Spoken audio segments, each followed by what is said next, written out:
Now the exchange of gases. अब gases का exchange कैसे होता है, क्या पढ़ रहे हैं अपन, रेस्पिरेशन पढ़ रहे हैं। रेस्पिरेशन में होगा क्या, गैसियस एक्सचेंज होगा, यानी बॉडी के अंदर जो ब्लड है उसमें आ जाएगी ऑक्सीजन एंड जो दोबारा ब्रीदिंग में बाहर निकलेगी एयर, उसके साथ चली जाएगी कार्बन डाइऑक्साइड बॉडी से बाहर।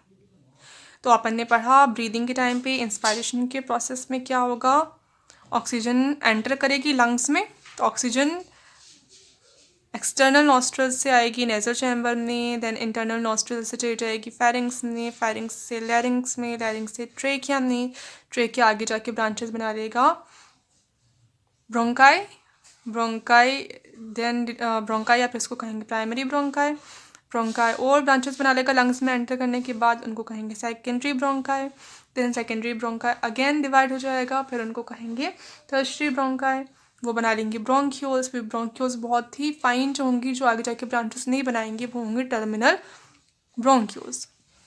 तो ये है टर्मिनल ब्रोंक्यूल। ठीक है, टर्मिनल ब्रोंक्यूल जो होती हैं, इनके आगे की जो एंड होते हैं, इनके जो टर्मिनल एंड्स होते हैं वो कैसे होते हैं, फूले हुए होते हैं। तो ये है टर्मिनल ब्रोंक्यूल का एंड जो कैसा है, इन्फ्लेटेड है, फूला हुआ है, इसको कह रहे हैं एल्वियोलस। और प्लूरल कहेंगे तो क्या होगा, एल्वियोलाई। एक है एल्वियोलस। तो ऑक्सीजन जो एंटर की तो वो एंटर कहाँ करेगी, इस एल्वियोलाई के एल्वियोलस के अंदर एंटर कर जाएगी। अब गैसियस एक्सचेंज क्या होगा, इस एल्वियोलर एयर, इसके अंदर जो एयर प्रेजेंट है जिसके अंदर क्या है ऑक्सीजन, सिर्फ अकेली ऑक्सीजन नहीं आती, कभी भी गैसियस मिक्सचर आता है जिसके अंदर ऑक्सीजन ज़्यादा अमाउंट में प्रेजेंट होती है कार्बन डाइऑक्साइड के कंपैरिजन में। वो ऑक्सीजन अंदर एंटर कर जाएगी। फिर ये एक्सचेंज किस किस के बीच में होगा, जो एल्वियोलर एयर है, जिस एल्वियोलस के अंदर एयर जो प्रेजेंट है एल्वियोलर एयर, इसके और एल्वियोलर जो कैपिलरी क्या ब्लड वेसल, बहुत पतली ब्लड वेसल है, इसको कह रहे हैं कैपिलरी। इस कैपिलरी के बीच में गैसेस एक्सचेंज हो जाएगा। ये जो कैपिलरी है इसके अंदर कार्बन डाइऑक्साइड ज़्यादा होती है, ऑक्सीजन कम होती है, और जो एल्वियोलर एयर है उसमें ऑक्सीजन ज़्यादा होती है, कार्बन डाइऑक्साइड कम होती है। तो ऑक्सीजन यहाँ से आ जाएगी इस कैपिलरी में जो ब्लड है इसके अंदर, और कार्बन डाइऑक्साइड इससे निकल के चली जाएगी इस एल्वियोलस के अंदर जो एयर है उसके अंदर। तो ये जो कार्बन डाइऑक्साइड है ये क्या होगी, अगेन सेम पाथ से रिवर्स जाएगी एक्सपायरेशन के प्रोसेस में, और एक्सटर्नल नॉस्ट्रल के थ्रू बॉडी से बाहर निकल जाएगी। ठीक है, ये भी अकेली कार्बन डाइऑक्साइड नहीं होगी, ये भी क्या होगा, गैसेस मिक्सचर होगा जिसके अंदर कार्बन डाइऑक्साइड ज़्यादा होगी और इन कंपेरिजन टू ऑक्सीजन। ठीक है, अब ये ऑक्सीजन कहाँ प्रेजेंट है, यहाँ पे गैस यहाँ पे प्रेजेंट है, उसके अंदर ऑक्सीजन यहाँ पे प्रेजेंट है, इसको यहाँ से कहाँ जाना है, इस कैपिलरी के ब्लड तक जाना है। तो क्या क्या क्रॉस करना पड़ेगा इसको, एक तो क्रॉस करनी पड़ेगी इसको एपिथेलियम ऑफ एल्वियोलस, ये एल्वियोलस है, इसकी जो एपिथेलियम होगी, जो वॉल है, इसकी जो सेल्स हैं, इनको क्रॉस करना पड़ेगा। सिंगल लेयर्ड होती हैं ये, एक सिंगल लेयर होती है सेल्स की, इसको क्रॉस करना पड़ेगा। देन हमेशा एपिथेलियम को सपोर्ट करने के लिए एक बेसमेंट मेम्ब्रेन प्रेजेंट होती है, उसको क्रॉस करना पड़ेगा। फिर इस एल्वियोलस और कैपिलरी के बीच में स्पेस जो है बिल्कुल टच किए हुए नहीं रहती, बीच में स्पेस रहता है, इंटरस्टिशियल स्पेस, इसको क्रॉस करना पड़ेगा। देन जो कैपिलरी की भी बेसमेंट मेम्ब्रेन होगी, उसको क्रॉस करना पड़ेगा। और फिर कैपिलरी की जो एपिथेलियम है, जिसको क्या कहते हैं, अगर ब्लड वेसल की बात करें तो एपिथेलियम को क्या कह देते हैं, एंडोथेलियम भी कह देते हैं। इस एंडोथेलियम को क्या करना पड़ेगा, इसको क्रॉस करना पड़ेगा, तब जाके आ पाएगी ब्लड तक ऑक्सीजन। तो ऑक्सीजन को या सेम है कार्बन डाइऑक्साइड के लिए भी गैसेस को कितनी लेयर्स क्रॉस करनी पड़ती हैं, 5 लेयर्स क्रॉस करनी पड़ती हैं। Epithelium of alveolus, basement membrane of alveolus, interstitial space, basement membrane of capillary या ब्लड वेसल, और एंडोथेलियम ऑफ ब्लड वेसल। ठीक है, 5 चीज़ें क्रॉस करनी पड़ेंगी। अब ये सारा जो प्रोसेस होता है वो किससे होता है, सिंपल डिफ्यूजन से होता है।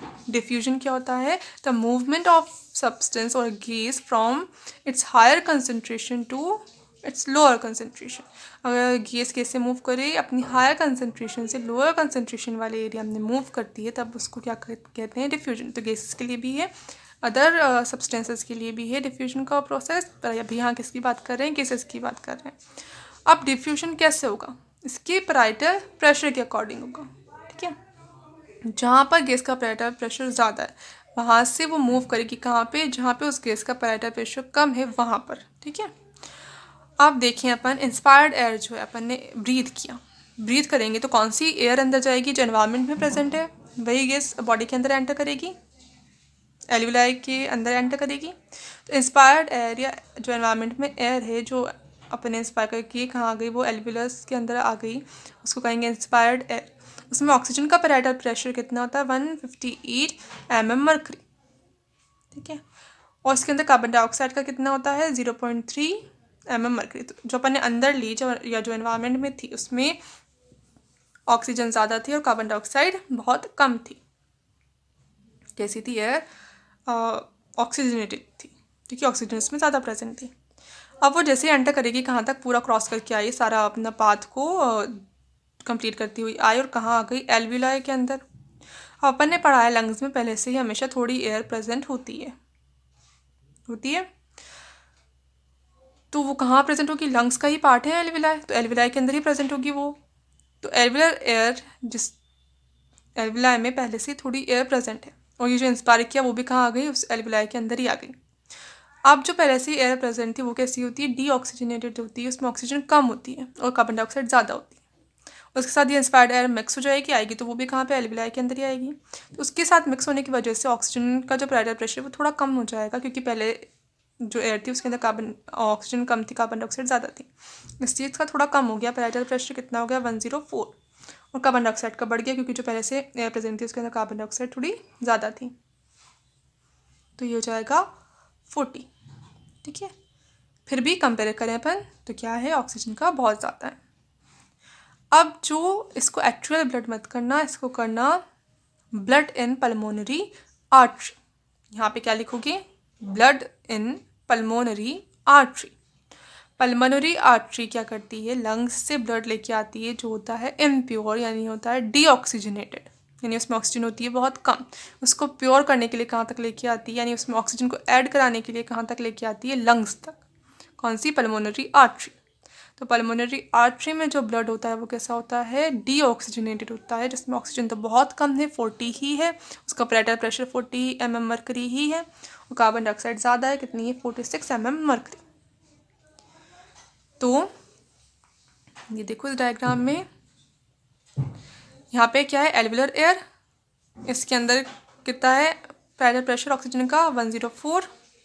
और ये जो आ रही है ये क्या है? पल्मोनरी आर्टरी की ही ब्रांच है, इसके अंदर कितना है? 40, ठीक है।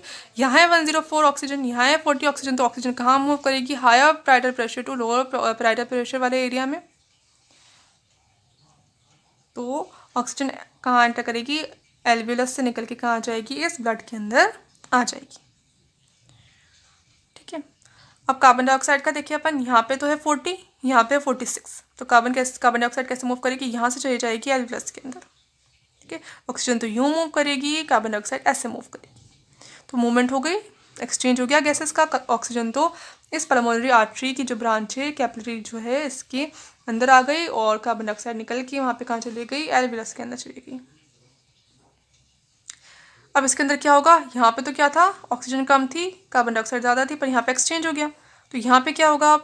ऑक्सीजन ज़्यादा होगी और कार्बन डाइऑक्साइड कम होगी, तो ये जो निकलेगी अब यहाँ से प्योर करने के बाद जो निकली ब्रांच, ये क्या होगी? Pulmonary vein.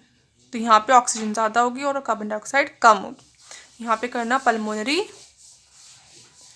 यहाँ पे करोगे पल्मोनरी वेन, तो पल्मोनरी वेन में दोबारा ऑक्सीजन की कंसंट्रेशन और पैराइटल प्रेशर बढ़ जाएगा, 95 पैराइटल प्रेशर हो जाएगा, और कार्बन डाइऑक्साइड का कम हो जाएगा, अगेन कितना हो जाएगा? 40 हो जाएगा। यानी ब्लड कैसा हो गया? अपना प्योर हो गया, ब्लड में क्या आ गई? अपनी ऑक्सीजन आ गई, ये पूरी बॉडी में अब डिस्ट्रीब्यूट हो जाएगा, हार्ट तक जाएगा, हार्ट से फिर पूरी बॉडी में डिस्ट्रीब्यूट हो जाएगा।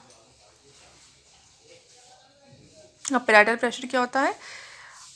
प्रेशर लगाती हैं गैसेस, तो एक पर्टिकुलर गैस जो एयर में प्रेजेंट है, एयर में बहुत सारी गैसेस प्रेजेंट है, तो एयर में ऑक्सीजन भी प्रेजेंट है, तो एक पर्टिकुलर गैस जैसे ऑक्सीजन कितना प्रेशर लगा रही है, वो क्या है? उसका पैराइटल प्रेशर, पैराइटल या पार्शियल प्रेशर,